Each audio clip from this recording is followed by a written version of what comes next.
Have you ever stopped to think how just your basic perception of something like earth or water might actually shape your whole experience of the world?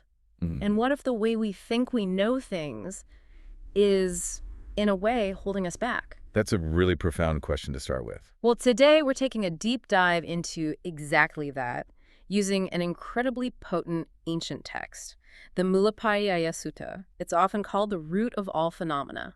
Right, a foundational discourse from the Buddha himself, it really offers a radical look at perception. Yeah, how we perceive, how we understand, and how we relate to, well, basically everything, from the ground beneath our feet to, the most abstract ideas and even liberation itself. Absolutely, it maps out different ways of knowing. So our mission for you in this deep dive is really to unpack this foundational teaching. We want to show how different levels of insight can totally transform your relationship with reality. And explore what it means to truly know something, beyond just slapping a label on it. Exactly why that deeper knowing is so vital. And our source today, it's straight from the horse's mouth, so to speak. Direct excerpts from the Mūlapariyāyasuttaṃ, a core text in the Pali Canon. It lays down some fundamental principles. Okay, so let's get into it. The sutta starts by describing the uninstructed worldling. Now, this isn't meant as a judgment, right? Not at all. It's more a description of a common state of being. Someone, as the text says, who has not seen noble ones, who is unskilled in the noble doctrine, untrained. Untrained. So basically someone who hasn't really learned or practiced this deeper way of seeing. Precisely. They haven't developed that specific kind of insight yet. Okay, so what does that mean for how they see things? The sutta gives examples like earth, water, fire, wind. Yeah, the basic elements, but also beings, gods, even something as profound as nibbana. And it says they perceive earth as earth. Pavito sanyanati. That sounds, well, pretty straightforward, doesn't it? Earth is earth. It sounds straightforward, but this is where it gets really, really interesting. Because right after saying they perceive it as earth, the sutta says the world fleeing then conceives earth, bhavya manyati. This conceiving, this manyati, that's the absolute key here. Conceives. What does that involve? It's more than just seeing. Oh, much more. It's a mental construction. The text spells it out. They think, I am earth, or earth is mine. Wow. Or even, I am in earth, or earth is of me. There's this immediate identification or possessiveness. And then there's another step, right? Yeah. After conceiving. Yes. Crucially, they delight in earth, pavya hinandati. They find pleasure, attachment in that conceived notion of earth. But it's not just earth, is it? You mentioned other things. Exactly. The sutta runs through this same exact pattern for 24 different categories. 24, including abstract ones. Yep. Very abstract concepts like unity, diversity, the all, and as we mentioned, even nibbana itself.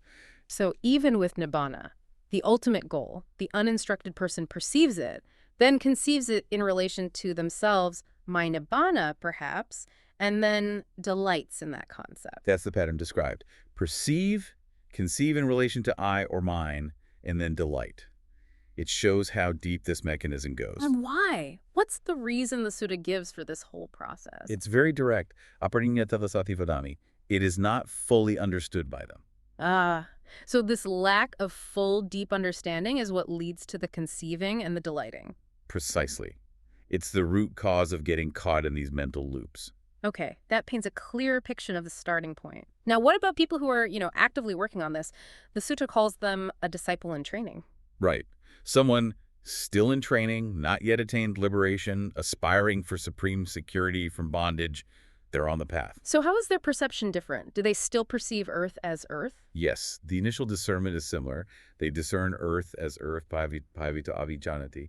They recognize it for what it is. But there must be a difference. There is a critical shift. The text explicitly says they make a conscious effort not to fall into the next steps. They resolve, may I not conceive, I am earth, earth is mine, and so on. So they see the trap. Exactly. They recognize the pattern of conceiving based on I and mine, and also, may I not delight in earth. It's a deliberate, conscious pulling back from those mental formations. It's like they're actively trying to break that habitual chain reaction we just talked about. Precisely. It's an intentional practice. And what's the reason given for their approach? Why this conscious effort? For the trainee, the reason is pariññatasari vadami. It is to be fully understood by them. To be understood. So they're in the process. Yes, they recognize that full understanding is the goal, And this requires actively working against the ingrained tendencies to conceive and delight. It's about developing that deeper comprehension. Okay, that makes sense. Worldling is caught, trainee is consciously working to get uncaught. Now let's move to the peak of this progression, the Arahant. The liberated being. The description is pretty powerful. Destroyed their defilements, lived the holy life, done what had to be done, laid down the burden, attained the true goal. Sounds like complete freedom. It really does. Utterly ended the fetters of becoming, liberated through perfect knowledge. So how does the Arahant perceive Earth? Still the same initial step. What's fascinating is, yes, they also discern Earth as Earth.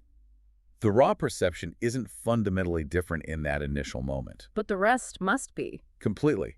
Their state is one of total detachment from that conceiving and delighting process. It's not even a question for them. So the text says, They do not conceive, I am Earth, Earth is mine, etc. And crucially, they do not delight in Earth. so for them, it's not a struggle, not a conscious effort like the trainee. It's just how they are. Exactly. It's become their natural state. Effortless. Why? What's the underlying reason for this shift from effort to effortlessness? The sutta gives a few interlocking reasons. First, like the trainee's goal, it is now fully understood. Parinyata tasarivatami. Okay, full understanding achieved. But it goes deeper than just intellectual understanding. This non-conception, this non-delight, stems directly from the destruction of passion, kaya ragasa. Ah, raga. Greed, lust, attachment. Yes. And the destruction of hatred, kaya dosasa. Aversion, anger, dosa. And the destruction of delusion, kaya mohasa. Ignorance, confusion, moha. The root defilements. Those three.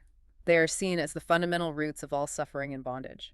Once those are completely eradicated, the tendency to conceive in terms of I and mine and to delight in things based on that simply ceases. It dissolves. So the liberation isn't just knowing better. It's the purification of the mind from these core defilements. That's the core insight here. The understanding and the purification go hand in hand, leading to this state of non-reaction. Okay, worldling, trainee, arahant. And finally, the sutta brings in the Tathagata. Yes, the perfectly self-awakened one, the Buddha. How does the Buddha's realization fit into this? Is it similar to the arahants? In terms of the perception of earth, yes, it mirrors the arahant. The Tathagata also discerns earth as earth. Okay. And, like the arahant, does not conceive in terms of I or mine, and does not delight in it. The sutta states clearly, it is fully understood by the Tathagata. Fully understood. Same reason as the Arahant in that sense. But there's usually something extra, or perhaps a different emphasis, when discussing the Buddha, isn't there? There is. The sutta provides an ultimate layer, a sort of final why, specifically for the Buddha's awakening. Which is? The text highlights that the Tathagata awakened through directly knowing that delight is the root of suffering. Nandi dukkasa mulanti. Ah, Nandi. Delight itself. That's pinpointed as the root. Yes, and linking that to the whole chain. From becoming comes birth, and from being comes aging and death, seeing that entire causal sequence rooted in delight and craving. So it's that deep, penetrating insight into the mechanism of suffering, starting with delight, that defines the Buddha's unique awakening. Exactly. This profound understanding allowed for the complete, utter destruction, fading away, cessation, relinquishment, and letting go of all craving. Tanagaya viraga nirodha kaga painasaga. Wow. That's comprehensive. It is. And that total cessation of craving is what led to Anuttara Sammasampadate, supreme perfect awakening. It's the ultimate understanding of the root. So, bringing this all together, what does this journey through the sutta mean for you, listening right now? Well, it reveals this incredible spectrum of understanding, doesn't it? Yeah, from the uninstructed worldling who gets caught in conceiving and delighting because they don't fully understand creating suffering. To the trainee who sees the trap and is actively, consciously working to avoid it, to understand more deeply. And then to the Arahant and the Buddha who have completely transcended those traps, not through suppression, but through the total destruction of those root defilements, passion, hatred, delusion, and ultimately the cessation of all craving, rooted in that deep understanding. It really shows that this isn't just some dusty old text. It's like a map. A map of the mind, yeah. Showing how our inner state, our level of understanding, literally shapes our entire reality, how we experience everything. It really challenges us to look beyond just identifying things. So maybe a final thought to leave you with. Consider for a moment, just in your own daily life, how your own conceptions, the way you think, I am this, or this is mine, and your delights, the things you get attached to or find pleasure in. Yeah, whether it's possessions, achievements, relationships. Or even abstract ideas like my opinion or my success, my identity. How might those reactions, that conceiving and delighting, actually be stemming from a subtle lack of full understanding? That's the challenge. What might actually change, fundamentally change, if you could truly deeply understand these things, rather than just identifying with them, owning them, delighting in them as if they were some fixed solid self or mine? What shifts then?